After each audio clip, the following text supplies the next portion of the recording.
Hello friends, எல்லாருக்கும் வணக்கம் and welcome back to our channel house world dream. இந்த வீட்டோட சைஸ் பார்த்தீங்கன்னா 25க்கு 45ன்ற சைஸோட இருக்குங்க. ஸோ டோட்டல் பார்த்தீங்கன்னா 1125 ஸ்கொயர் ஃபீட் ஒரு 2 பிஹெச்கே வீட்டோட பிளான் தாங்க இது. ஸோ என்ட்ரன்ஸில் பார்த்தீங்கன்னா கேட்டுக்கான ஆப்ஷன் இங்கே வந்துடும். நல்லாவே ஒரு பெரிய சைஸ் கேட்டை வந்து நம்ம கொடுத்துக்கலாம். பார்க்கிங் ஏரியா பார்த்தீங்கன்னா 12 அடிக்கு 11 அடின்ற சைஸில் இருக்குங்க. ஸோ நல்லாவே ஸ்பேஷியஸான ஒரு பெரிய பார்க்கிங் ஏரியா. ரைட் சைடில் பார்த்தீங்கன்னா ஸ்டேர் கேஸ் 6 அடி அகலத்தோடு இருக்குங்க. ஸோ அடுத்தது பார்த்தீங்கன்னா மெயின் என்ட்ரன்ஸ் இந்த ரோடு பக்கமே இருக்குது. ஸோ மெயின் டோர்லேருந்து உள்ளே வந்தோம்னா லிவிங் ஹால் 17 அடிக்கு 11 அடின்ற சைஸில் இருக்குங்க. நல்லாவே அழகான சோஃபா செட்டுக்கான ஆப்ஷன் கொடுத்துக்கலாம். இங்கே வந்து நம்ம டிவி கேபினெட்டுக்கான வீவ் தான் கொடுத்துருக்கிறது. ஸோ நல்லாவே கன்வீனியண்ட்டாக இருக்கும். ஸோ இந்த பக்கம் ஸ்பேஸ்லையும் யூஸ் பண்ணிக்கலாம். இந்த டீப்பா செட்டு எல்லாமே வச்சுட்டு நம்மளுக்கு இன்னும் கூட கன்வீனியண்ட்டான ஒரு ஸ்பேஸாக இருக்குங்க.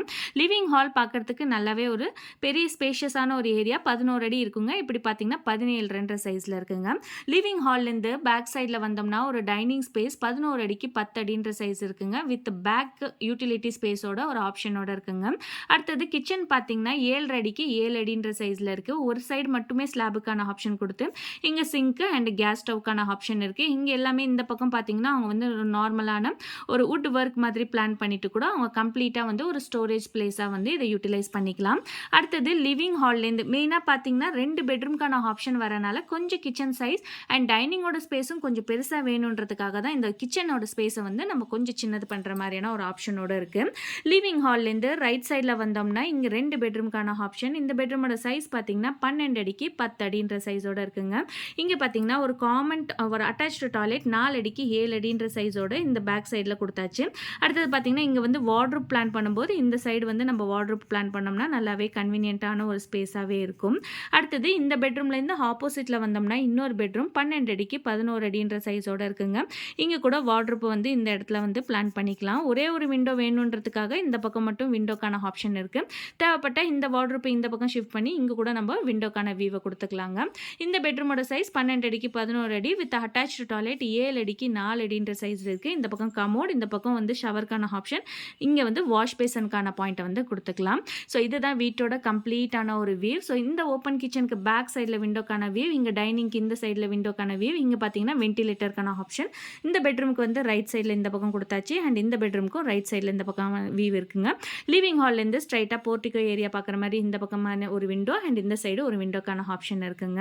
ஸோ டோட்டல் பார்த்தீங்கன்னா இந்த வீடு வந்து கன்ஸ்ட்ரக்ட் பண்ணுறதுக்கு எவ்வளோ காஸ்ட் ஆகும் அப்படின்னு பார்த்தீங்கன்னா ஒரு 1125 ஸ்கொயர் ஃபீட் இருக்குங்க. பர் ஸ்கொயர் ஃபீட்டுக்கு 2000ன்னு எடுத்துக்கிட்டால் கூட நம்மளுக்கு வந்து 22,50,000 ஆகுங்க. ஸோ இது வந்து இன்டீரியர்ஸ் எல்லாம் இதில் வந்து கணக்கு இருக்காது. கன்ஸ்ட்ரக்ஷன் காஸ்ட்டுக்கு வந்து இந்த அளவுக்கு ஆகுங்க.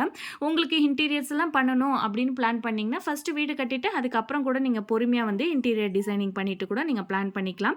இன்னும் கூட கன்வீனியண்ட்டாக இருக்கும். நம்மளோட பட்ஜெட்டுக்கு தகுந்த மாதிரி தான் வீடு கன்ஸ்ட்ரக்ட் பண்ணுற மாதிரி இருக்கும் இல்லையா? ஸோ அதனால் எந்த அளவுக்கு நம்மளுக்கு பட்ஜெட் இருக்கோ அந்த அளவுக்கு நம்ம ப்ராப்பராக பிளான் பண்ணிவிட்டு ஸ்டெப் பை ஸ்டெப்பாக ப்ராசஸ் பண்ணுங்க. அண்ட் வீடு ஸ்டார்ட் பண்ணிட்டீங்கன்னா முடிஞ்ச அளவுக்கு கம்ப்ளீட் பண்ண ட்ரை பண்ணுங்கள். ஏன்னா நம்ம விட்டு கன்ஸ்ட்ரக்ட் பண்ண நம்ம வந்து கான்ட்ராக்டராக இருக்கட்டும் பில்டராக இருக்கட்டும்ங்க அவங்களுக்கே வந்து ஃப்ரஸ்ட்ரேட் ஆகிடும் அண்ட் நம்மளோட வீடு கன்ஸ்ட்ரக்ஷன் வந்து ஒரு ப்ராப்பரான ஒரு பாத்தில் போகாது. ஸோ அதனால் முடிஞ்ச அளவுக்கு நீங்கள் வந்து வீடு கன்ஸ்ட்ரக்ஷன் பண்ணுறதுக்கு முன்னாடியே முடிஞ்ச அளவுக்கு ஒரு பட்ஜெட்டை ரெடி பண்ணிக்கோங்க. அமௌண்ட்டை ரெடி பண்ணிவிட்டு ஸ்டார்ட் பண்ணுங்கள். சில பேர் பார்த்தீங்கன்னா வீடு ஸ்டார்ட் பண்ணிடலான்னு சொல்லிட்டு ஸ்டார்ட் பண்ணுவாங்கங்க. ஸோ வீடு ஸ்டார்ட் பண்ணிவிட்டு அதுக்கப்புறம் கொஞ்சம் அமௌண்ட்டை மட்டும் எடுத்துக்கிட்டு ஸ்டார்ட் பண்ணிடுவாங்க. அதுக்கப்புறம் பார்த்தீங்கன்னா ஒரு 2 வருஷம் 3 வருஷம் சும்மா பேஸ்மெண்ட் மட்டுமே போட்டு அப்படியே கிடக்கும். முடிஞ்ச அளவுக்கு அந்த மாதிரியான ஒரு லாங் டேஸை விடாமல் இருந்தீங்கன்னா இன்னும் கூட பெட்டராக இருக்கும். க்யூரிங் ஆகிட்டே இருக்குது நல்லது தான் சொல்லிட்டு ரொம்ப லாங் டேஸ் எல்லாம் விடாதீங்க. முடிஞ்ச அளவுக்கு ஒரு 3 மந்த்ஸ் இருந்தால் கூட ஓகேங்க க்யூரிங்க்கு.